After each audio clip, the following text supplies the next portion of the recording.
Here is the question you need to ask yourself. Are you ready to get casual?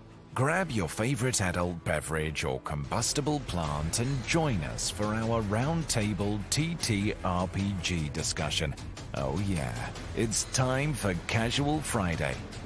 And now, here are your hosts. The intro really still is one of my favorite things in the world. It's just the doofy looks on our faces are spectacular. Anyway, hey, I'm GM Jim. Over there is... I'm Brad from Dire Den. And I'm Ryan Doyle. What's up, everybody? Including and especially Phil. Hey, Phil. Hey, Phil. Yeah. Yay. Yeah, Phil. the boys are back. I apologize for not being here last week. There's a reason why. See, I got the storage unit across town, and I was cleaning out the storage unit. And in the back of the storage unit, the back wall is boxes, floor to ceiling. When I was trying to move these boxes, there was a door in the wall in my storage unit. I opened the door and it was like purple hue. I stepped through it and I came out in Muncie, Indiana. But not like regular Muncie. This is like a Fay Muncie, Indiana. All the buildings are covered in this like blue ivy, and it smells like cinnamon everywhere. But in this, I was there for a while because time works different in Fay Muncie. But Fay Muncie is ruled by this coven of 3 hags, very oppressive, very mean. And I was working on trying to get the people up there the people in Muncie to rebel, working on an uprising. And we made some progress, but unfortunately I had to come back right after we're done recording this today. I'm going back to Fay Muncie to help with the revolution, and I will let you guys know, assuming I make it out. Vive la resistance! Vive la resistance! So if you're wondering where I was last week, that's where I was. I've also been to Muncie, and I had a very similar experience, actually. The cinnamon everywhere. It's very pungent. Yeah, too much. And hags. That was a different town. That's a different story. So what are we doing here? What we are doing here, this is Casual Friday. This is a Tater Pig discussion podcast and video show. And so we are going to discuss some, hey Twin Steel, we're going to discuss some Tater Pig related stuff. First up is something that Brad brought to our attention, and that is, let me share here. Am I sharing? Yeah. Nope, that's the wrong thing. Man, not ready to go. So WotC reported some sale figures on the new player's handbook, and there has been debate and discussion about whether or not they were telling the truth or wrong or what. Brad, what do you got on this? Well, so WotC released this, press statement saying that the new player's handbook had outsold their best-selling book of all time, which is Tasha's Cauldron of Everything. And then instantly that caused people to start looking into things, and Stephen Glicker of Roll for Combat, pulled the numbers that he has access to, and it seems like there's a drastic disparity between that better than Tasha's number and the actual numbers that he was able to access. And the article Jim has pulled up shows that the distributorship numbers show less than 4,000 copies sold, which is drastically lower than what Wizards is claiming. So everybody's, knee-jerk reaction is Wizards of the Coast lying? What's going on? Why are the numbers not adding up? And then that comes to, I kind of watched Roll for Combat's video, kind of seeing where Steven was getting all his numbers from. And apparently, the short version of the story is the numbers are so low because the numbers that they're looking at, that Stephen Glicker was able to access, are numbers from the big box stores. So Target, Walmart, Amazon, those numbers are significantly lower. So that's where the 3,700 and change number is coming from. So I guess to give you the numbers, right? Tasha's first week sold over 130,000 copies.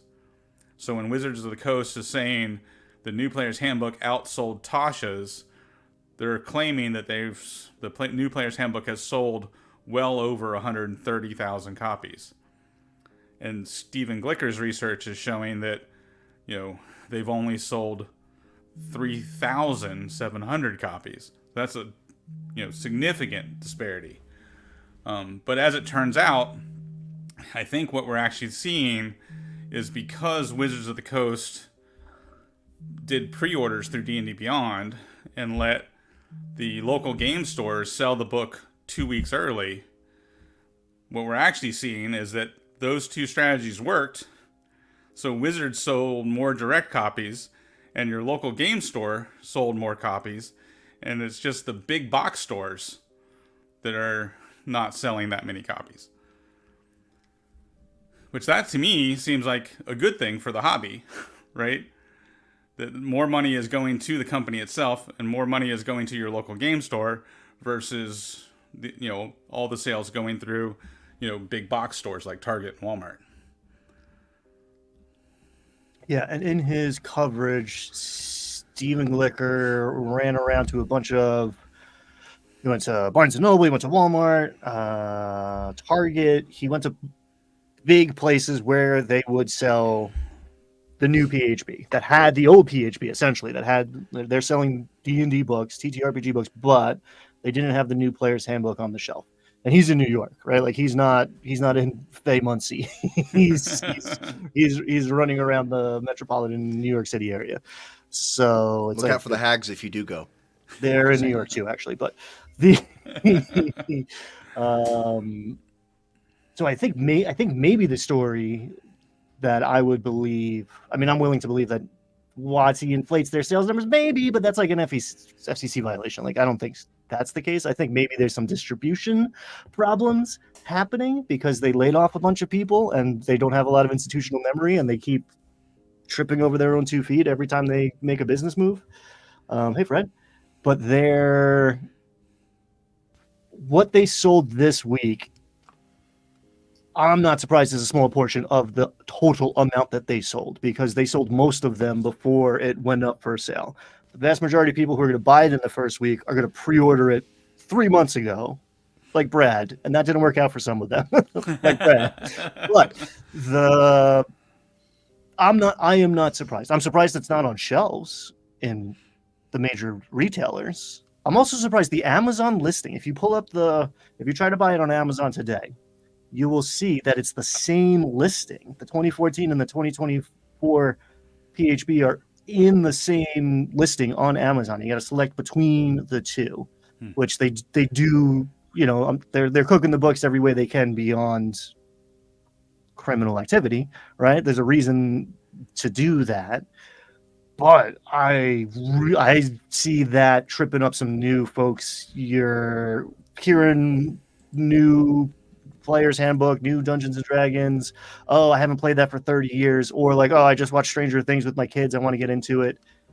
You order the book from Amazon. It gets there. And then like a week later, you find out like, oh, this is the one from 10 years ago. Why is this on the same tab? Like, why would you make me click over if I sell me the new one? Why is the old one in my face immediately? Like, I think that's going to, I don't think they're going to get a lot of return on that for the ill will it will cause. Yeah. And the other thing too is like a whole bunch of copies were sold at Gen Con, right?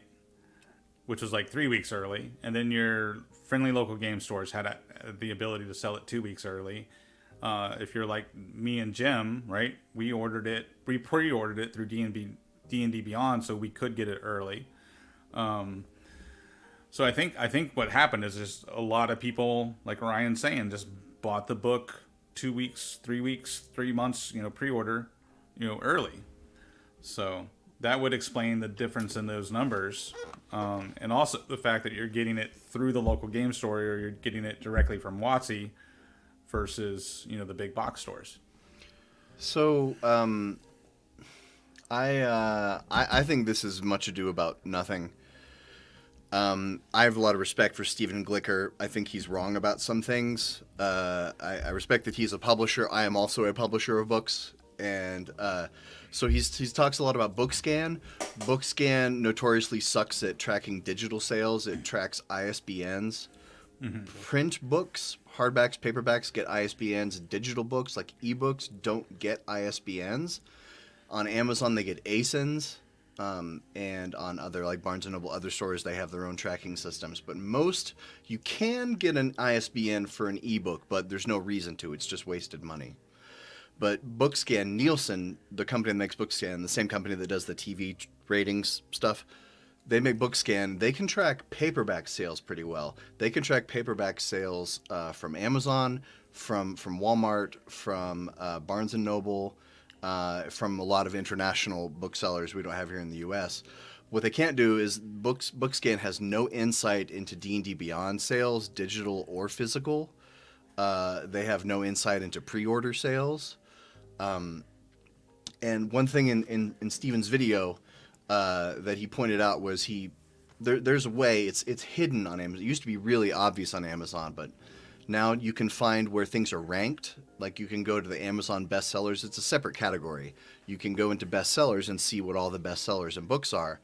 Amazon books are ranked from 1 to about 9 million is the current number of books. Number 1 is the top selling book in the Amazon store, which means it's selling anywhere between 2,000 plus copies generally.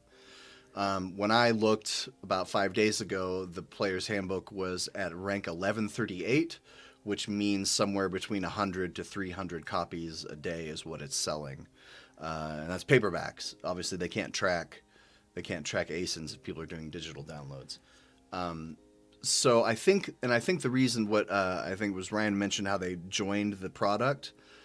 I think that is the reason why it's not appearing on these bestseller charts.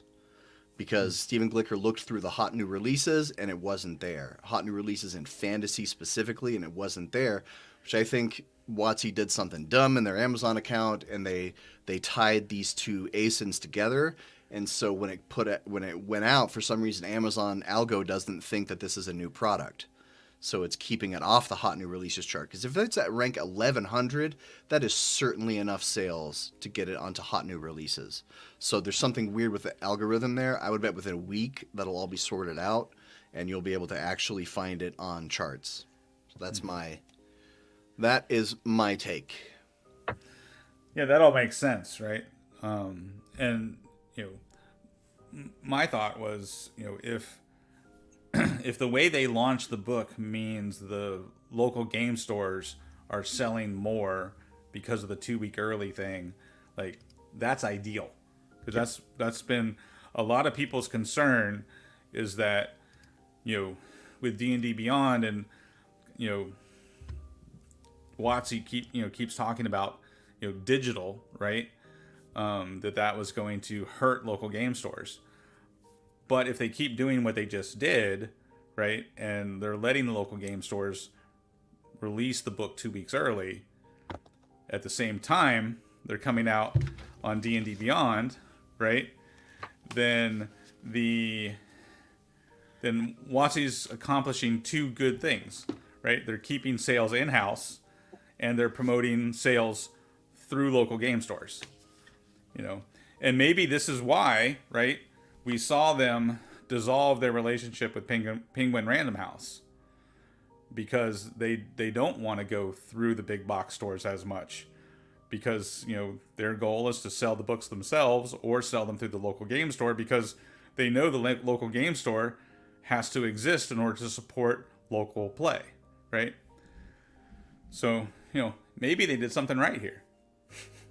And me buying this for my FLGS, as much as it supported my FLGS, I bet WotC also got a much greater margin off of this book than if I bought a physical copy off of Amazon.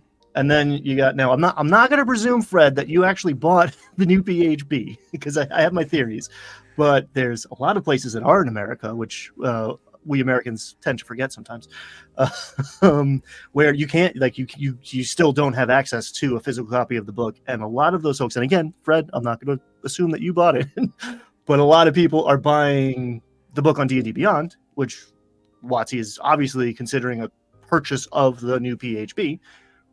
It's a little bit cheaper, sure, but the margin is astronomically higher than if they sold a physical book, especially if they were to ship it to New Zealand, Oceania. So yeah, I don't think what happened the first week it went on sale. I'm not surprised that that's actually a dip in the sales numbers. Yeah. Well, let's move on to some more fun topics. The next thing. Oh, whoops, that's not. Okay, that's better. Okay. Commencing next topic now. So the MCDM's TTRPG Draw Steel. I'm not sure, the name hasn't fully settled on me yet. I don't love it. I'm still thinking about it. I think it's Draw Steel. I think you put the accent on the wrong. I said the emphasis was on the wrong syllable. It's the emphasis. So Matt Koval has been doing a series of videos called Designing the Game, which are very fascinating. If you have any interest in game design, they talk a lot about things they tried that they didn't use and why they didn't use them, which is super fascinating, about why they use this dice style, this rolling mechanic. Well, anyway, so they are coming out with special dice for Draw Steel. And here's the interesting thing. According to Matt Koval, you only need 3 dice to play this game. He said you get 2 of these 20-sided D10s and a D3, which is a D6 with 1, 2, 3 printed twice. That seems fiddly to me. Why not just use a D6? Why not just use a D6? Why make people have to do math if they don't have the right special die? But the D20s are interesting because apparently this is how old-style D10s used to be, because they didn't have the molds for that, so they would print D20s twice. And so we know Matt Colville is old as shit and is super nostalgic, so he wants to he wants to go old school with these dice.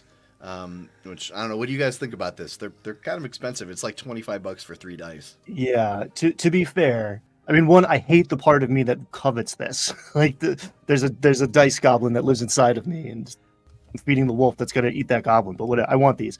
He was very explicit that you don't need to buy special dice to play the MCDM game. You can roll. It's kind of percentile dice. 2d10 sounds innovative, but it's you're using percentile dice on a d6. But originally, yeah, like d6 is the thing that people understand when I say dice, and you're not obsessed with these tater pigs. Like, you think that's the only kind of dice is the cube thing.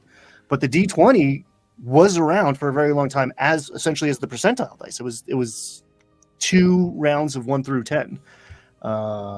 Which now I want a D12 that's really a D6, not for any practical reason, but because D12s are great and we don't use them enough. And a lot of games are like 2D6 or like D6 dice pools. So yeah, we'll see. And he's working with ChessX, I think is also worth mentioning. Like, ChessX is making these dice. He's an old dude, and he is. Phil says the 20-sided D10s are no good, according to Phil. Elaborate on that, but yeah, I don't know why the D10 is the only thing that's not a platonic solid. If you want to go deep in the geometric weeds with it all. Draw Steel is another one of these games, another one of this new style of no rolling to hit game. But the funny thing about these no rolling to hit games is there's still a second step involved. Because, like in Nimble, you roll the dice, then you compare where the dice land and what the dice numbers mean different things. Like, Nimble's a no-roll game, but you still have to roll the dice, then do a thing, and then resolve it. Draw Steel is the same way, because you roll the dice, then you consult a chart. You're still doing a second thing. You're not really saving any time taking away that roll to hit, because you still have to, like, do 2 steps before you can resolve your action. So, like, is rolling to hit really all that bad? I mean, we seem to keep replicating it in our games. You know how like you'll clean out a drawer or like a closet in your house because you're like, I have too much stuff. I want to clean up. I want this place to breathe. I want to simplify my life. And you clean up, and then like a day later, you're like, oh, I have all this room. I'm going to go buy a bunch of shit. I feel like a lot of game designers have done that in the last year of like, I'm going to simplify the D20 structure, and now I can add all my add these boondoggles to it. And it's not good or bad. It's just funny to me to be like, oh, it's so much cleaner and simpler, and now learn all the other extra things we put on since we cut out the things that you know already. Yeah, I mean, well, and I think designing the game, you're trying to find a new thing, right? You're trying to make something that's going to appeal to people that already play, role-playing games, right? But you want to do something that makes it stand out, to make it feel different. So Pathfinder 2 has their 3 action system. Matt Colville's Draw Steel has their you don't roll to hit, right? There's, everybody's doing something a little bit different, right? And you want that to be able to market and sell your game. This is what makes my game different because you don't roll to hit, or this is what makes my game different because, you have your prime stat like DC 20, right? Yeah. So I don't know. I'm most curious to be able to sit down and have this discussion about game design and all these different games like 2 years from now, right? Like 2 years from now, once we've seen DC 20 and Draw Steel and Daggerheart and all these games kind of shake out and who's playing what and what has stuck and what didn't stick, and really have a conversation about how much of game design has changed because of 2023 to 2025, right? Yeah. Hey, Jason96. This is Casual Friday. Welcome to it. We're glad you're here. And for the record, I think I'm pretty close in age to Matt Colville, so Shots fired. calling him old as shit. I'm like, yeah, okay, fine. I meant that more in the traditional gamer sense. Not you, Brad. You are as hip as they come. You are on the cutting edge of the zeitgeist. Everybody knows that. I don't want to take. I don't want to admit how long it took me to figure out what the hell you meant when you kept saying tater pig. it took me a couple episodes. Now it's my favorite thing. Really? Is that not a? I didn't make that up. Is that not a thing? I heard that from somebody else. I got it from you, and now we need an illustrator. I know an illustrator. We need to get a tater pig drawn. Okay, I think we're done talking about the dice. The next thing on the list to talk about is there was a surprise adventure drop this week on D&D Beyond. Uni and the Hunt for the Lost Horn. You might recognize that name, Uni, from the Dungeons and the Dragons cartoon. They have all the pre-made characters here, and also somebody named Nico, who was a cleric because there was no cleric. I think it's very interesting how in all the new art and stuff they age up Bobby. Titterpig, yeah. Well, this is a family show, Twin Steel. Get that garbage mouth out of here. They age up Bobby because I think WotC decided that Child Soldier was a bad look. Yeah. Yeah, that makes sense. Yeah. The child barbarian. They were all teenagers before, I think, and they all look like early 20-somethings now. But Bobby was somebody's little brother in the cartoon, I think. I don't remember exactly, but yeah, he was Sheila's little brother. Okay, there you go. Well, so what's interesting about this, there's a couple very interesting things here, is that each one of them gets their special magic item. Where is it? Their special dope OP at level 4 magic item? Yeah, like Bobby's is the most interesting. So they're all very rare. They should be legendary, in my opinion. 1d extra thunder. The crazy thing here is this earthquake feature because it creates a DC 20 Constitution saving throw. I've never seen a very rare item with a DC for very rare should be like 17. Right. Yeah. right? Because rare, like the Wand of Fireballs is a rare item with a DC of 15. Mm. So 17 or 18 seems reasonable for very rare, but DC 20. Yeah, these are artifacts. Like treating Yeah. these as normal codified, unless there's been like crazy magic item inflation, which.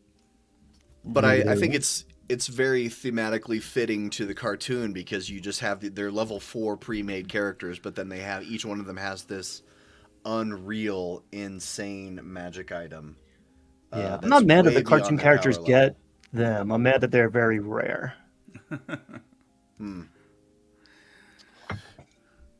Like Diana's quarterstaff or the acrobat can deflect attacks, and it can throw it. All of these are bonkers. Eric's shield is just a straight up forceful bash. You can one of your attack rolls 2d6 plus 2 plus strength. These things are incredibly powerful. The next part of his like the super shield spell reaction is also pretty powerful. Yeah, this is pretty bonkers. As a reaction, you're an ally 5 feet targeted by an attack. You can use the shield to create an immobile 5-foot emanation. Any creatures or objects not fully contained within are pushed outside. Nothing can pass into or out of the emanation. So it's basically just like a force cage you can put on someone. How long does it last? Does it last one? You can only use it once a day, which is good. It lasts for up to a minute. Bonkers. Yeah, they're crazy good magic items, but they're very thematic and they do all the things. Well, almost all the things you see them do in the cartoon. So, yeah. But the other thing here is we have gotten a bunch of new monsters. Blink Dog, Bugbear Warrior, Bullywug Warrior, Mage, Warg, Bullywug, Bog, Sage. There are 6 new creatures, all with the new stat block type. And I watched Ted from Nerd Immersion do a full breakdown on each of these. He went over them in very nerdy, minute detail. But what my impression, I don't know if you guys have looked over these stat blocks. My impression is they are not nearly as tuned up as I thought they were going to be. Agreed. Right. I expected more for 5.5. Yeah, their hit points and most of their abilities are roughly the same. The one thing that I noticed that's consistent across, I think it was 5 out of these 6 creatures, is that every single one of them has a slightly higher to hit than their 2014 counterpart. Like the Bullywug or the Bugbear was like a +3.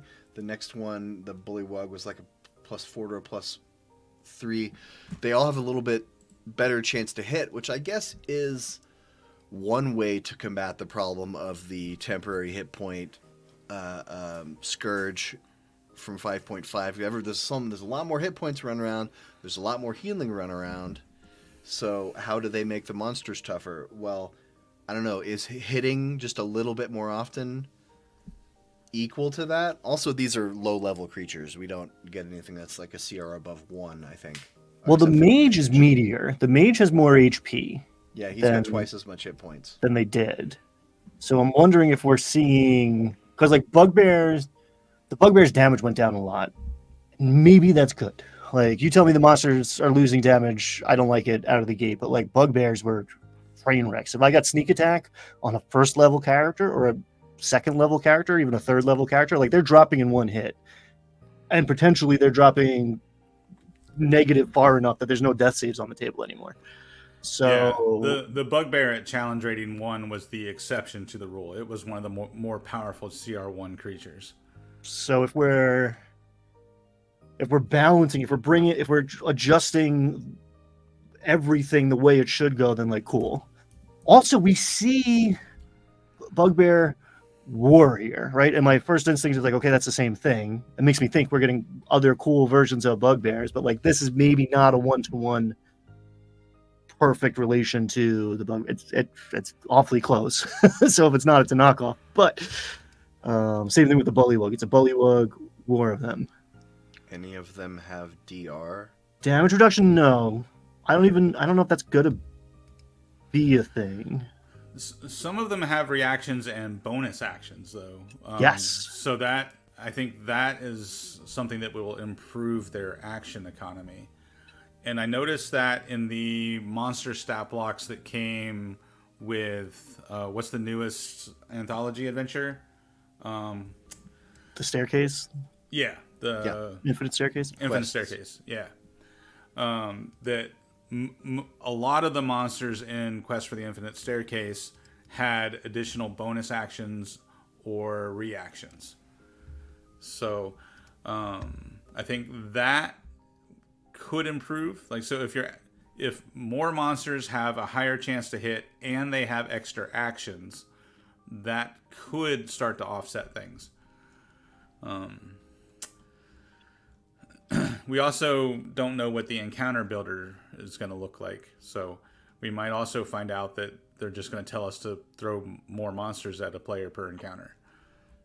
That's one way to fix CR. Yeah. Well, speaking of CR, Ryan, it's interesting.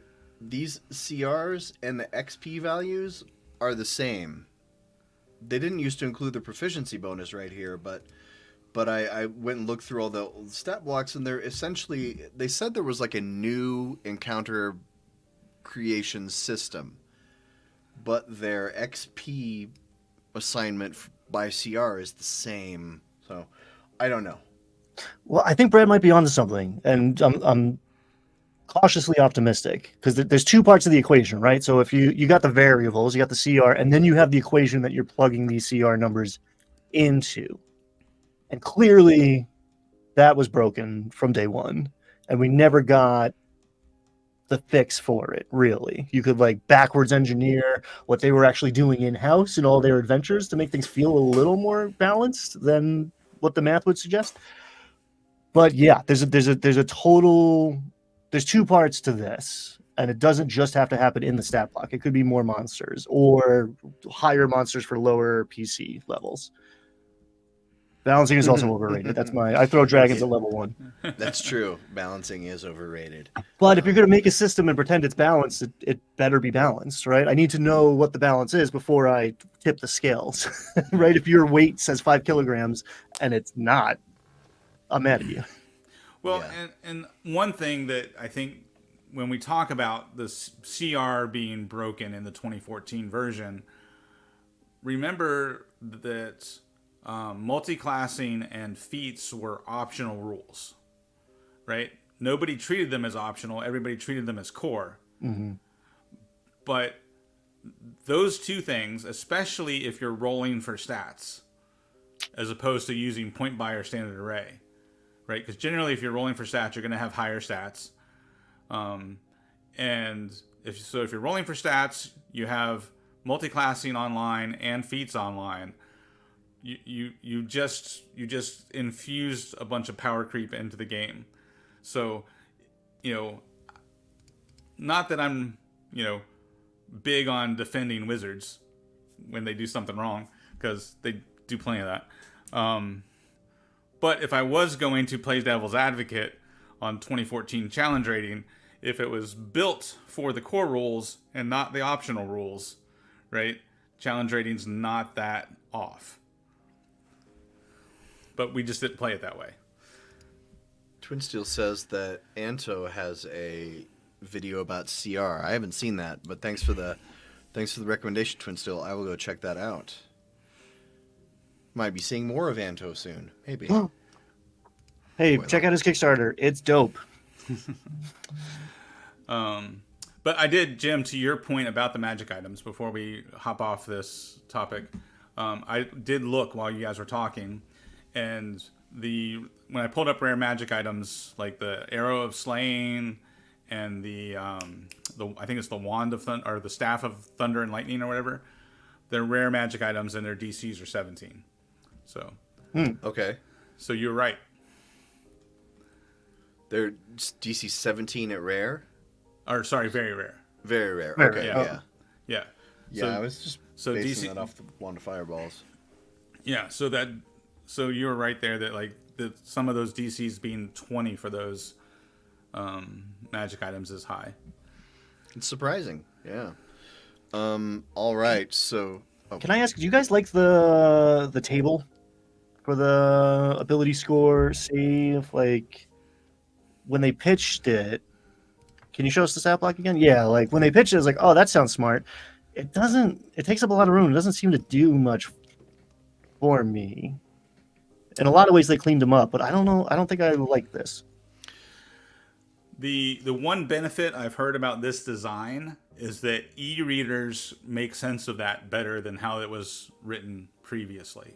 So so for people with visual impairment who are using e-readers to read these stat blocks, this table format works better. So this looks like it's not only an attempt to clean it up visually for the average person, but it's also an accessibility issue for people who have,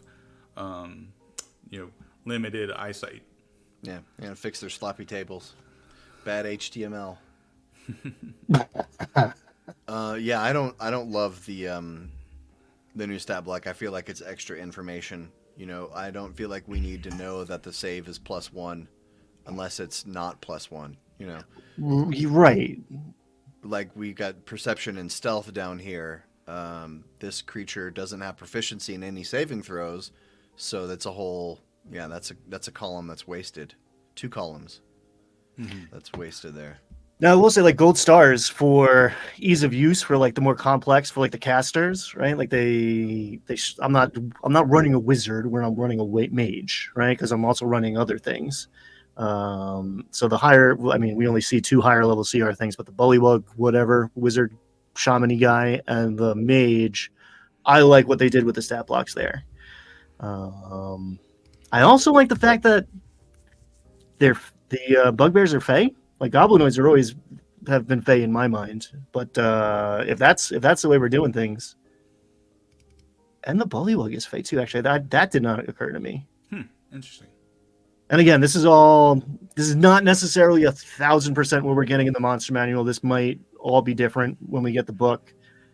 Bullywug says fey too. I don't hate it. I don't hate it. Would you give the bugbear magic resistance because it's fey? That would improve its CR a lot. That would be interesting.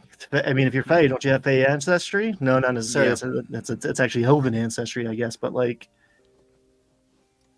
I think that's what satyrs have. Isn't that what you call it? Satyrs get magic resistance from fey ancestry. Can't charm me. Yeah, imagine if like you can't cast sleep on a bugbear anymore. I like monsters that feel different. It seems like they're individuating things more. The bugbear abduct. I'm not sure. The name creeps me out, but he's the boogeyman. Like that's what he's supposed to do. The bugbear can just like if it hits you, it grabs you, no save, and then it can just run. And like the first time that happens, if you describe it well, oh boy, that's gonna freak somebody out. So like yeah, give me cool, interesting monsters. I can add 1 or 2 here. I can up their HP. Give me cool abilities. Right, and like the bullywug having the leap ability as a bonus action, that can let you have more dynamic combat. So those could be improvements. If we see more of that, more bonus actions, more reactions, more movement options, especially movement options that won't provoke an opportunity attack, so your combats can be more dynamic. Because that's always been my biggest complaint about 2014 is just the monster design is lackluster. There's one other thing I wanted to point out here in the bugbear. I really like this gear line because I've had those players. You know those players who are going to loot every single body. Loot that body. Yeah. You run out of things to tell those guys. He's got 3 buttons.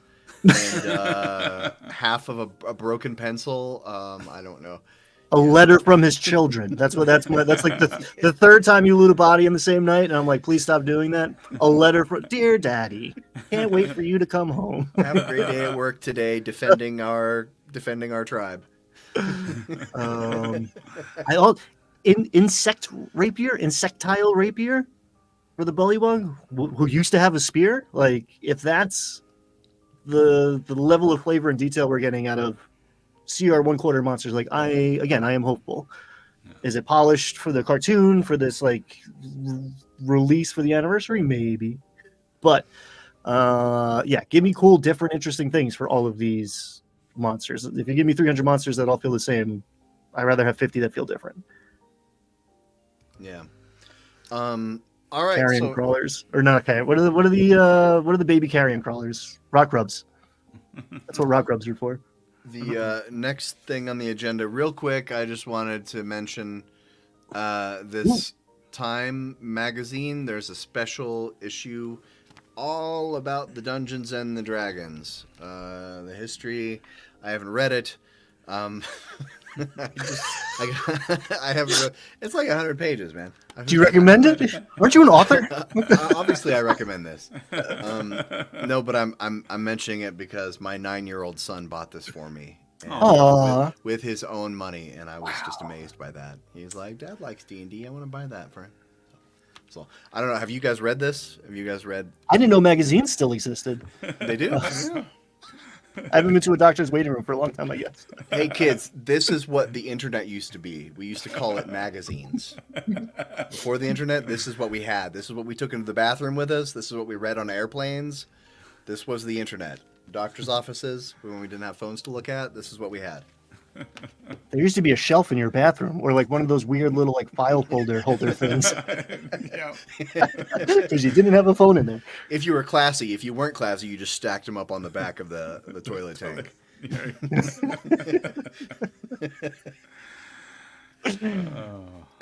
Anyway. We read books on the toilet. Yeah, also that. Also, we smacked kids with them. Yeah. Okay, so I think we're ready. If you guys don't have any comments on that Time article, I think we're ready to get into our main topic. So I should probably bring that up. We're continuing to talk about the Player's Handbook, the 2024, what I'm calling the second edition of the 5th edition of the game Dungeons and Dragons. That's how I'm referring to it in all my videos now, out of protest. We talked about this. Come on. I'm just going with the longest title. The second edition of the 5th edition of the game Dungeons and Dragons. The 24th year of the 20th century. So we are going to be continuing our discussion of the classes, and last week you guys talked about the 2 that I had the most problems with, so that's easy for me. I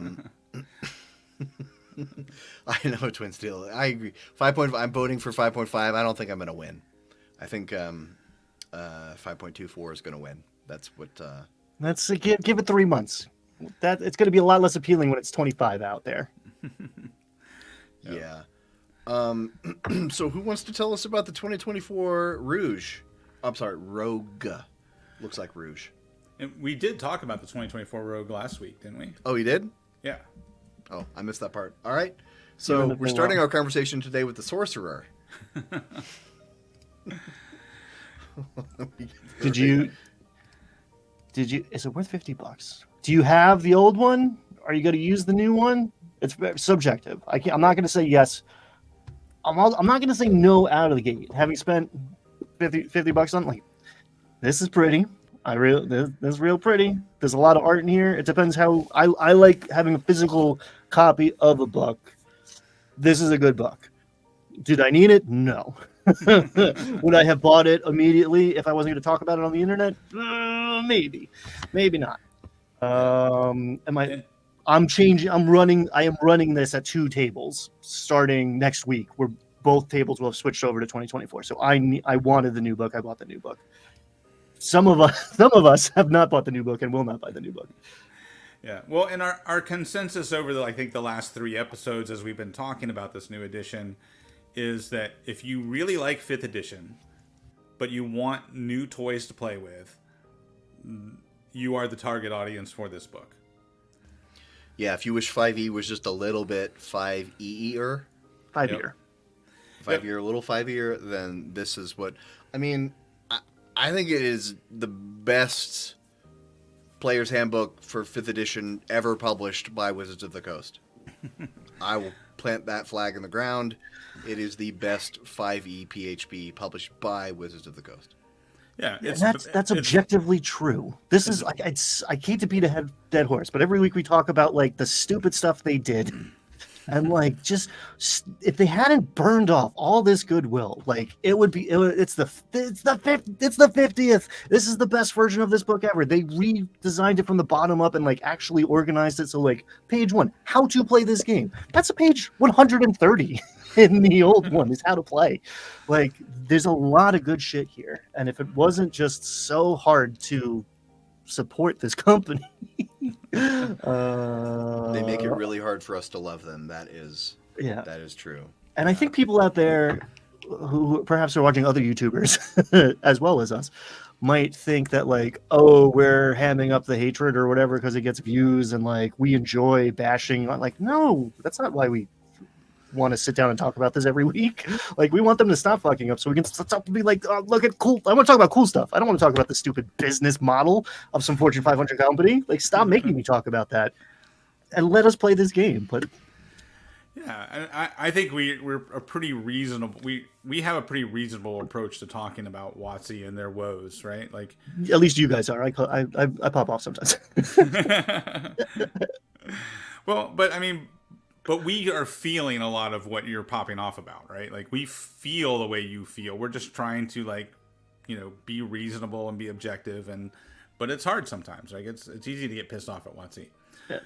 But yeah, I mean, if you like 5th edition, this is a better version of 5th edition. So if that's worth $50 to you, then yeah.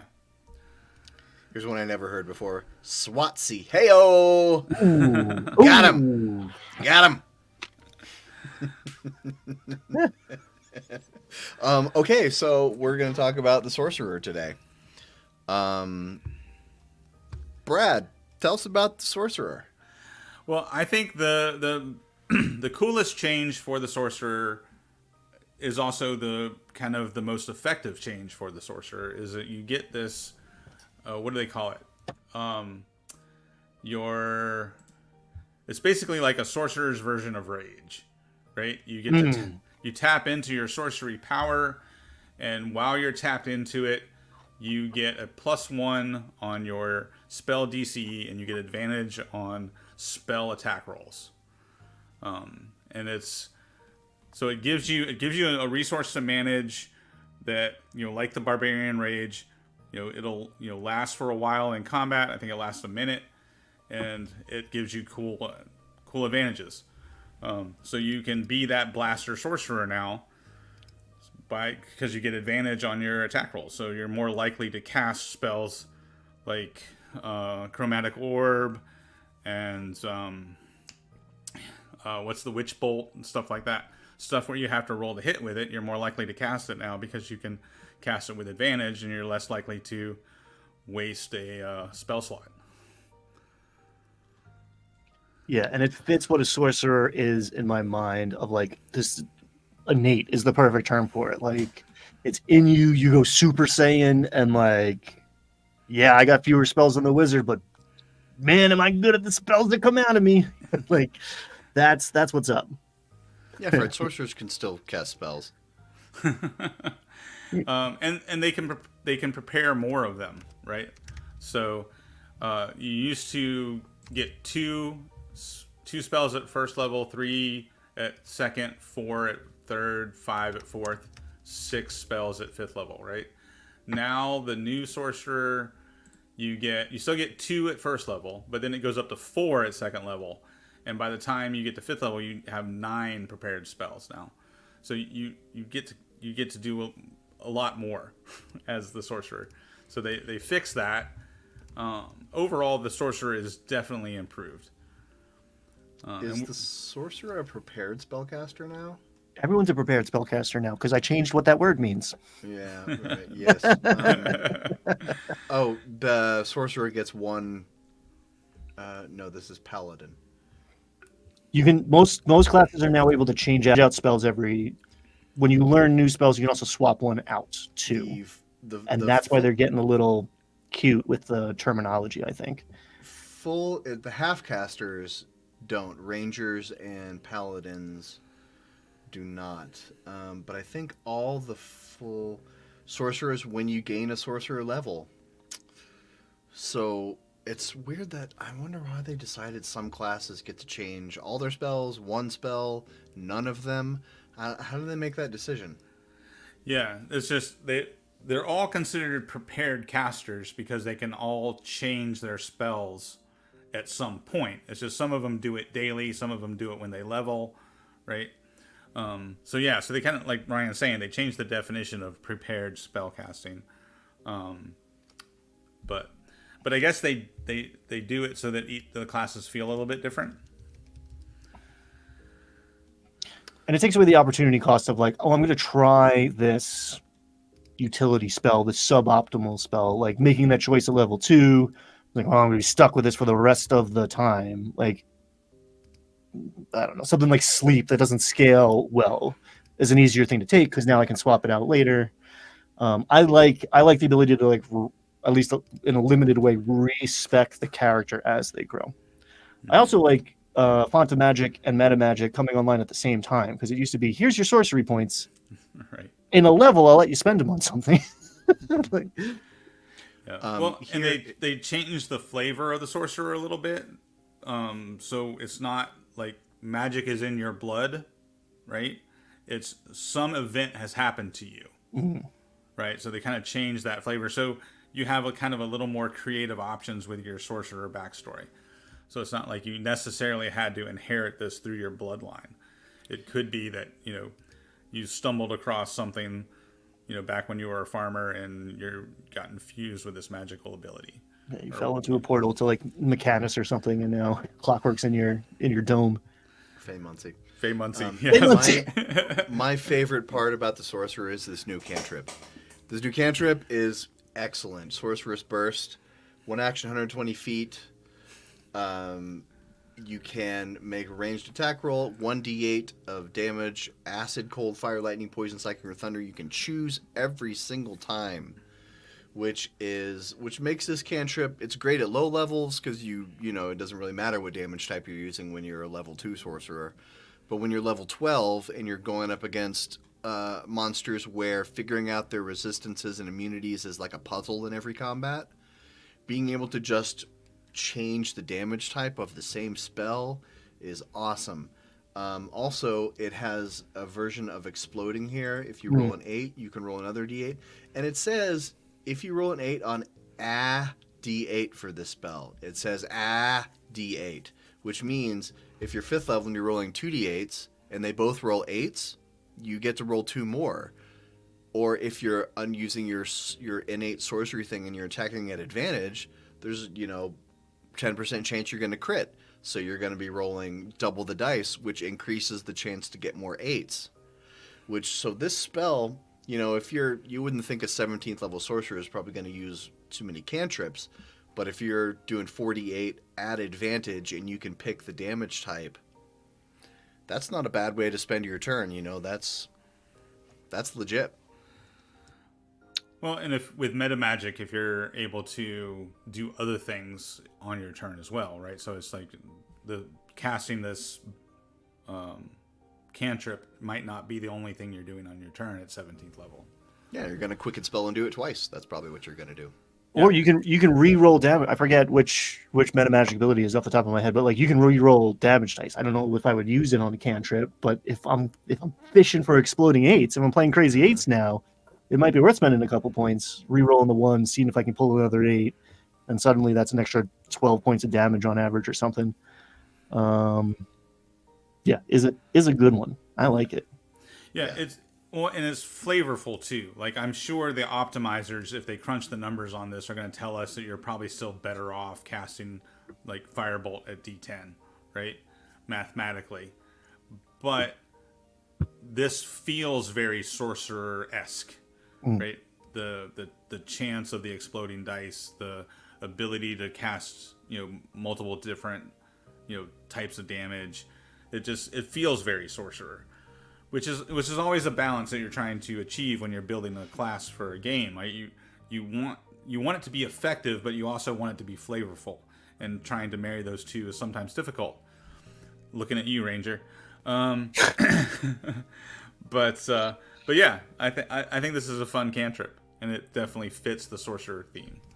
Twin Steel, I was saying add D8 just to kind of be annoying about it, but it's saying because it says AD8, that means if you roll more than one D8, it could be any of them. So, which seems to imply that for any time there's an 8 on any of the dice you roll, you get to add a number. When you cast a spell, the maximum number of these D8s you can add to spell's damage equals spellcasting modifier. Okay, so you can't go infinite. I never looked at that line before. That's not great at level 17 then, is it? Because you would only be able to explode on one of them. Because at level 17 you're probably going to have a 20 charisma. So you can only roll a maximum of 5 dice. That line disappoints me. No, well, it's when you cast a spell, the maximum number of these d8s you can add to the spell's damage. So you can only explode 5 times. It's not total of 5, it's additional, I think. Add the spell's damage. Yeah, you're right. Yeah. Sometimes the wording on spells is confusing. Well, and that's another little glitch in the system with this new edition, is because they are trying to be more concise and use fewer words and take up less space on the page, which is a good goal. They have run into times where they've cut too much information, and there's some things that you're kind of like, huh, does it work this way or that way? So, it's it's not perfect, but it is, again, going back to our earlier point, it's still better than the 2014 version. Why use more word when less word good? Yeah. Okay, here back to the class. Metamagic at level 2. That is roughly the same, right? It used to be, I don't know if it was 2-3 or 1-2, but you used to get sorcery points, and out of the gate you can spend those. You can convert those into spell slots. So I think it was level 2. For a level, you could only use it to get spell slots back. Now, the second you get the resource, you can spend it on the cool thing that sorcerers do, or a cool thing. I just want to say, Phil, you're statistically unprobable. So burn. Boom.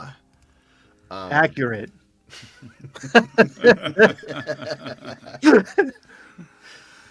But in that one rare case where you do get multiple exploding dice and then one of them explodes again, it's gonna feel awesome. Yes. And that's what you're going for. That goes back to like that, what I was saying about there's optimization and then there's flavor, and you're trying to accomplish both. If you want to know what it feels like, go watch a couple episodes of Never Stop Blowing Up on Dimension 20. They have a dice exploding mechanic that's way overpowered. They didn't balance their system very well, but this happens all the time, and they freak out when it happens. It's great fun. It's a lot of fun. So we were lucky enough to sit down with the creator of Nimble and play, and that exploding dice is a big part of Nimble 5e. And I can't tell you how many times it happened, but I was always looking forward to it every time dice were rolling around. Even when it wasn't me rolling them, I was like, come on, explode. Every die roll feels like it has that potential energy in it, so much more. So yeah, exploding dice equals fun, even if Phil's correct. I refuse to acknowledge Phil's correctness. Okay, so level 3, you pick your subclass, which is very different. They standardized everyone at level 3 now, which I'm not sure I like, but it's. I disagree with it on principle, but I'm probably just being a stick in the mud. It's probably fine. I feel like you could have given us 3 sentences to square this circle of like some incident happened in your childhood and now you have these innate abilities, and at level 3 you find out what that event was in your childhood and what those abilities are. Like there is a narrative strain to honestly a lot of the classes now. Cleric, Warlock off the top of my head, like it's innate to who you are as a character, and you got to go earn 1,000 XP before I tell you what it is.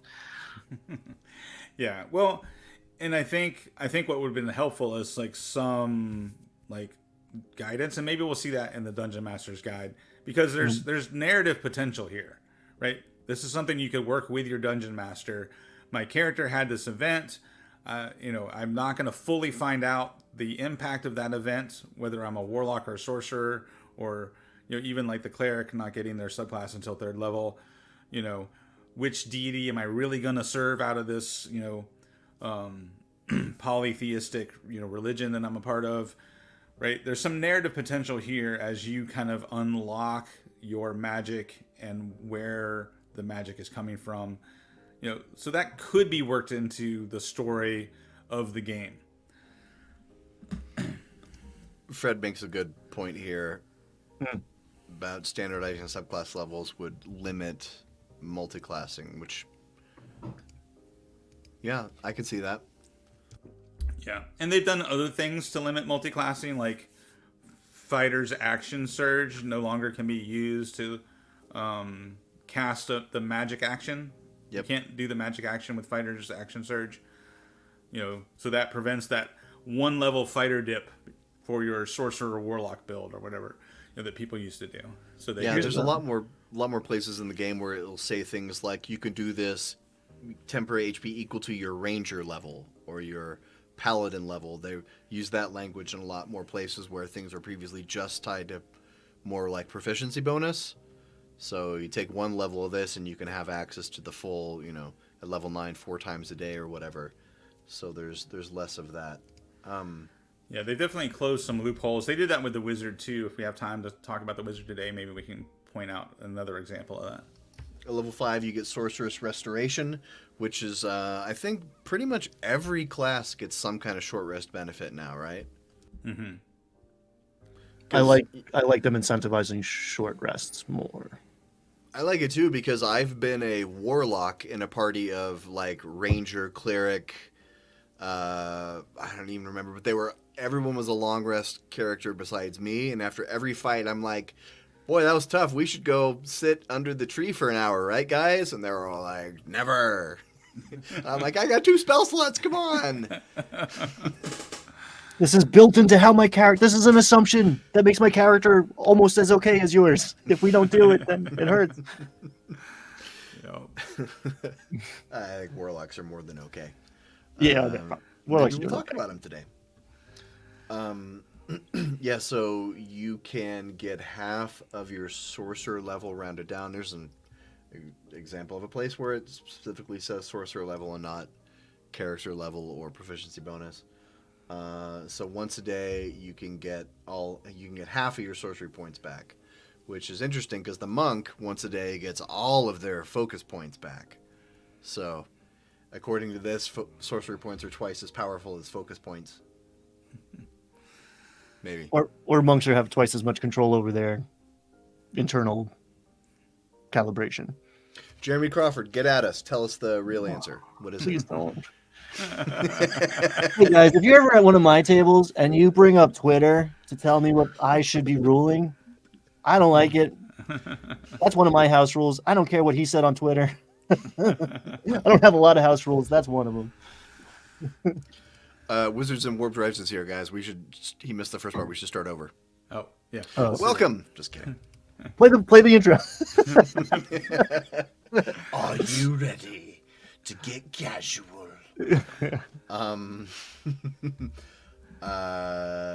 So you can spend sorcery points to get innate sorcery left at level 7.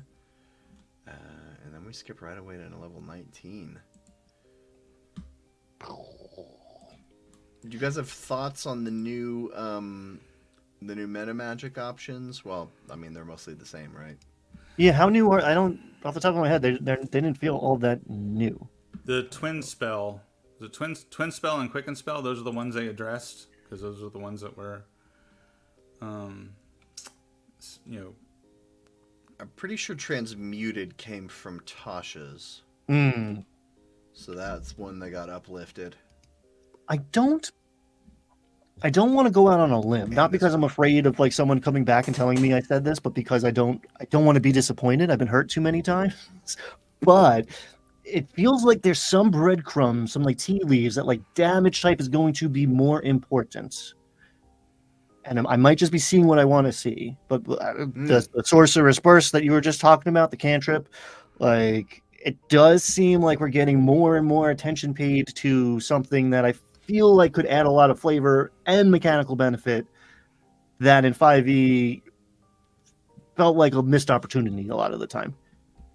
So I hope that is the case. I hope that we're going to have reasons to see sorcerers transmuting spells more often than we do today. Do you think make monsters tougher by giving them more resistances and immunities? Yeah, or vulnerabilities too, right? There's two sides to that coin, but I think that makes for more interesting combat. Right. You know, when every fight's a puzzle, like everybody loves a troll because like you burn it or you hit it with acid, and that's really important to it. And then there's not much else that does stuff like that, really, at the end of the day. If they do that, it's going to make like the first year of 5.5, the first year of the new monster manual, a lot of fun until all the players know all the new monsters, vulnerabilities and resistances, and then it's just business as usual, right? But yeah, it's going to be the Wild West for a little while, potentially. But if it sets a precedent of monster design, right, then as a DM you can start, tinkering with your own monsters, right, and playing around with vulnerabilities and resistances and that sort of thing. I think that's one of the ways you can have that kind of Witcher style monster hunt. If you have the players hunting down a big bad monster and they're kind of learning about the monster, having that monster have damage type vulnerabilities and immunities, right? Those are all a way to make the monster hunt a narrative piece of a game. Well, that's how they do it in Monster of the Week. In Monster of the Week, you can't kill the big bad until you learn their one Achilles heel thing. And that's part of every, I don't know what do they call them, Monster of the Week? They're not called adventures, mysteries, or whatever. I don't know. Episodes. But, I can't remember what they call them in Monster of the Week. It's been a while since I read that book. But, I think they're called mysteries, yeah. In the interest of credit where credit is due, I like the spell list being in the class, and I like concentration and ritual being called out in the way that it used to be, like material components, like verbal, semantic, material wasn't that important 90% of the time, and then I have to go dig. Is this spell concentration? Like how many times has that come out of my mouth? And now it's answered immediately. Yeah. And then they tag material when it has a cost. So good job, guys. 1 point for you. Yeah. Well, and to your earlier question, Jim, the twin spell, it did get the biggest change as far as the meta magics go, and it is a little bit of a nerf, but overall the class itself gets a pretty big boost. And I think the sorcerer, those couple abilities we talked about at the beginning, enhance the sorcerer more than the 2014 version, and the overall design of the subclasses is better. So even though twin spell gets a nerf, it gets boosts in a lot of other ways that makes the sorcerer one of the better classes to play now, in my opinion. And Brad, do you know off the top of your head how they changed twin spell? So the new version, you can spend a number of sorcery points equal to the spell's level to target a second creature in range. So it costs more. Well, depending on the level of the spell you're casting, and you're targeting a second creature with the same spell, versus kind of like the old way you were kind of casting the spell twice. So this makes it more vulnerable to like dispel magic or counterspell. If you're twin spelling something that's going to, counterspell the spell, so you're not going to hit both creatures, right? So you can't use it with Firebolt or Witch Bolt or any of the bolt-based spells anymore. Anything that would only target a single. It's only for spells that can target a second creature at a higher level. That is a big nerf. Yeah. Huh. But I'm okay with that. I obviously I just learned it, so I haven't like thought it out or mathed it out. But it seems like a big part of balancing is taking like the must-haves and nerfing them, and then bringing up the traps, right? Like, Yeah. if these are more balanced, then we see more variety. I'm sure there's a whole, congregation of the internet right now figuring out what the best possible option is to get biggest number good. But the more variety, the better, in my mind. Yeah, because as much as I hate to see Twin Spell get nerfed because it was clearly like the favorite of the meta magic options, the fact that it was kind of the must take option, like you're saying, Ryan, is why it needed a nerf, because there's no choice if you know what the best choice is. Exactly. Well said. Write that down. Somebody write that down. Hey, Chad, write that down. Speaking of, I was mentioning Witchbolt earlier. Now, Witchbolt does 2d12 on the first round. I'm pretty sure it only did 1d12 before. Yep. So, and also, it only takes a bonus action to do the subsequent damage each turn. This spell's got quite a big buff. Yeah, Can't twin it anymore, which was one of the main ways I saw Twin Spell being used.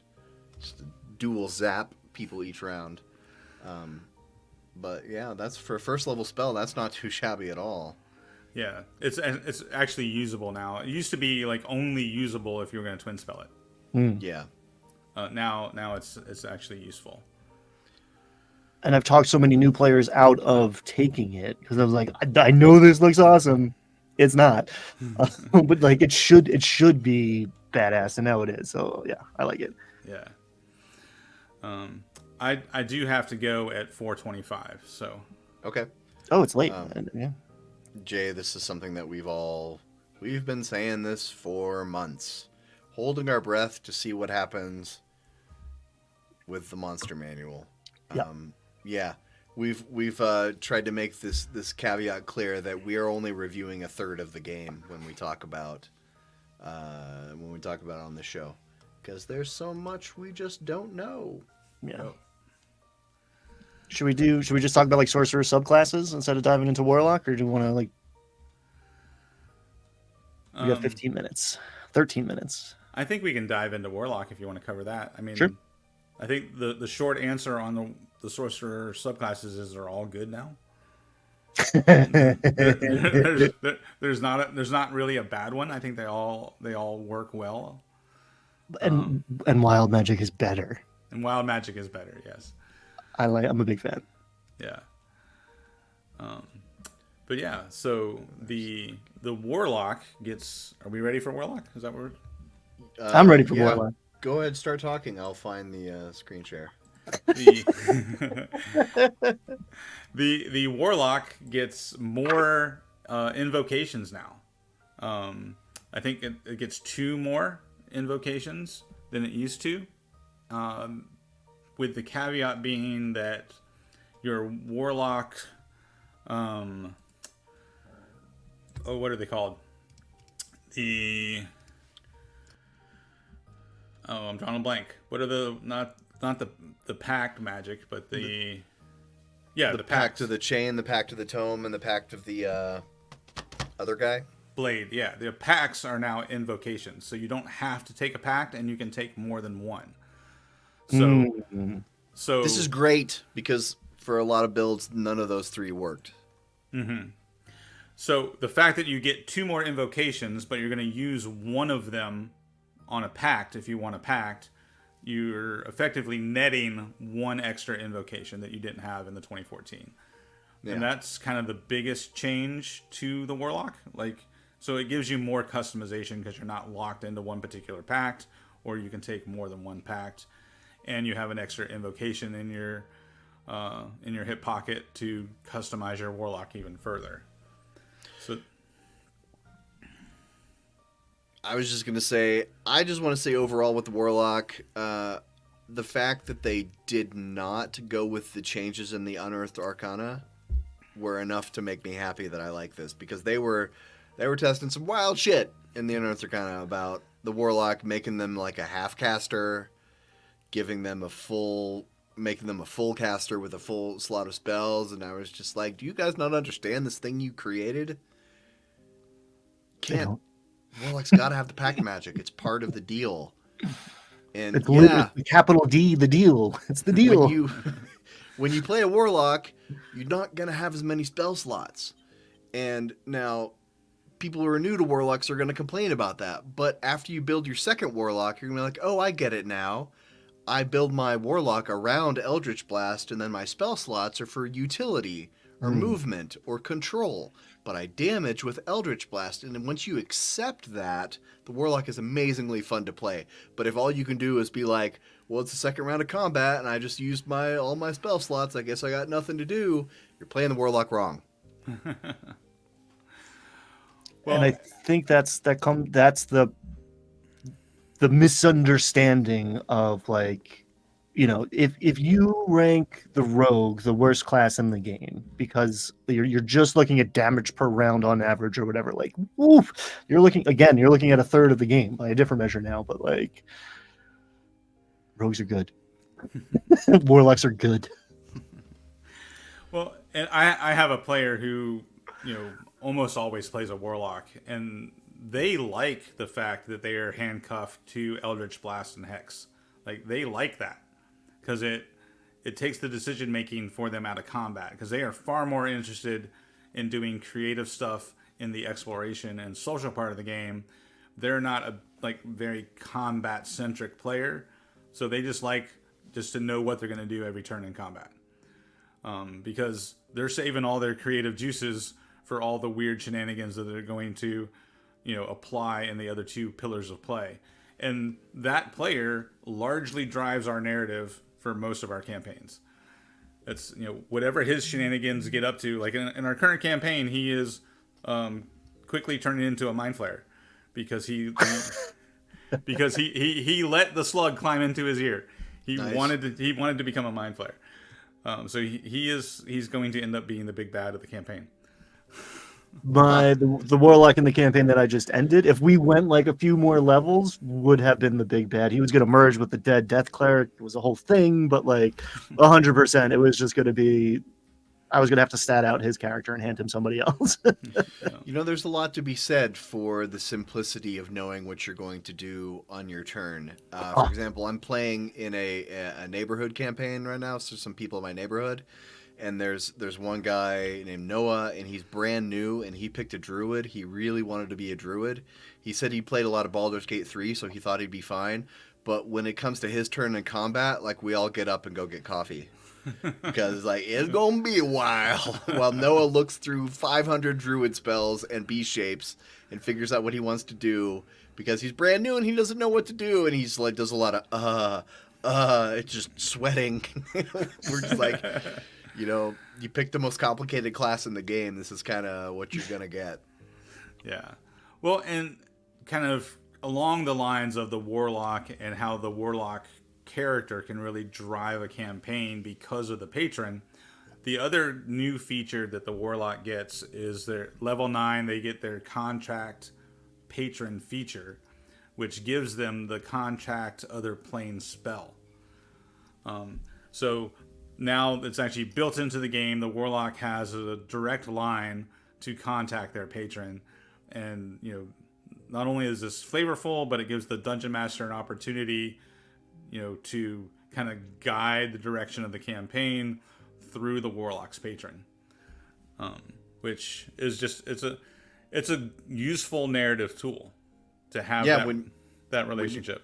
When you're the Dungeon Master, you love having a Warlock in your campaign because you always have an NPC available to impart information when you need to, right? Right. Just to circle back, I had this wonderful image of Jim with like a bunch of like character sheets and a bag of dice walking down to like the basketball court on the corner of his block for like his neighborhood D&D game, just like finding some random people being like, hey guys, you want to play some D&D? I am. Well, what's funny is I'm not the DM in this game, but I have way more equipment. I'm the one who brings the backpack and the shoulder bag, the big Loke battle maps, the minis. Like, I am the dealer at this game. I'm the guy who's like, you want some minis? I can make them. I've got that. I have zero. There's like 3-4 minis on this shelf. Like, I have a couple players that like. Yeah, bring the toolbox full of minis. Yeah. Love it. Well, because I'm old as shit, we used to do that back in the day.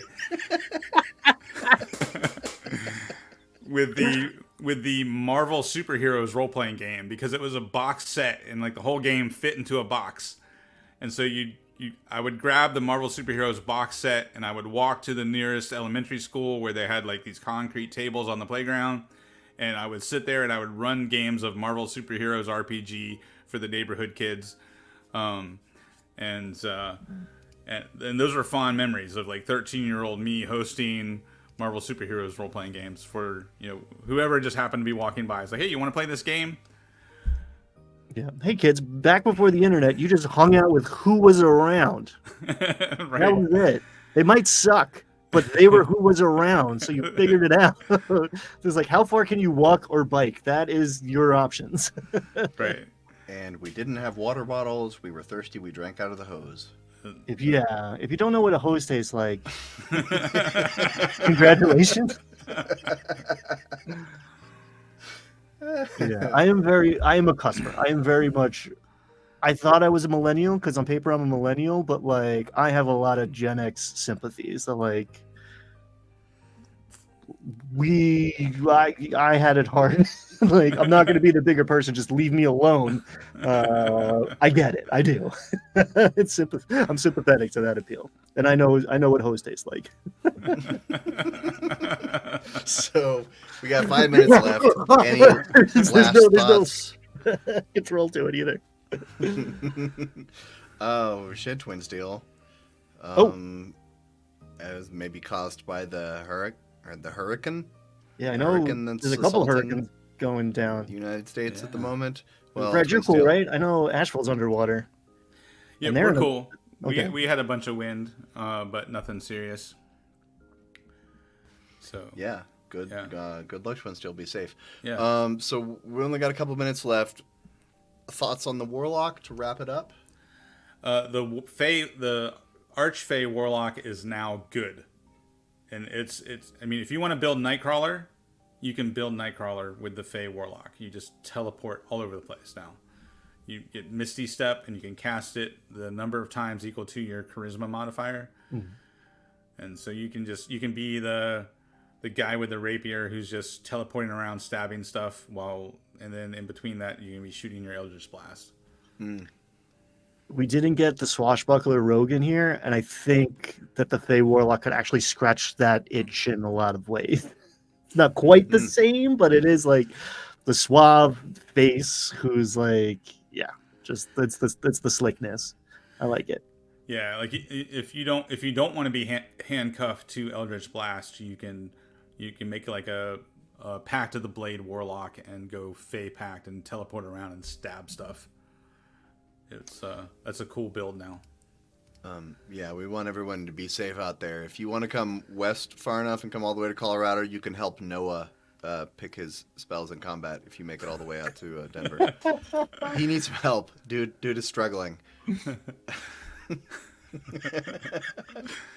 If you're watching this, I'm sorry. No, if you're watching it, just turn into a bear and maul something. Oh, I'm incognito. They don't know about me in that group. I'm undercover. I'm not in the group as a YouTuber. I'm fully undercover. They don't know anything. That's always an interesting, like, when do I pop this cork of like, hey, I pretend to be authoritative about these things on the internet. You want to play? Well, the other game I'm playing in, I got found out. I was undercover, and the DM found me out. He was like, I was looking at TTRPG YouTube the other day, and I saw you. That was a little weird. It's like, okay, busted. That's why you got to pop the cork.